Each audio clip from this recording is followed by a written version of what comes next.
Nakapagtala ng malaking tagumpay ang Philippine National Police sa pamumuno ni Acting Chief PNP, Police Lieutenant General Jose Melencio C. Nartates Jr. Sa ilalim ng programang Bagong PNP para sa Bagong Pilipinas, serbisyong mabilis, tapat at nararamdaman, umangat ang peace and order situation sa buong bansa. Bumaba ng halos 14% ang index at focus crimes sa pagitan ng Agosto at Oktubre ngayong taon.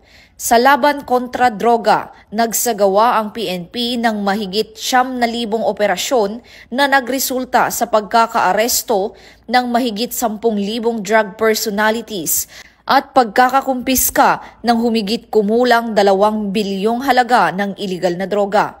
Umabot din sa 11,500 ang mga naaresto o sumukong wanted person, habang 5,600 loose firearms ang nakumpiska.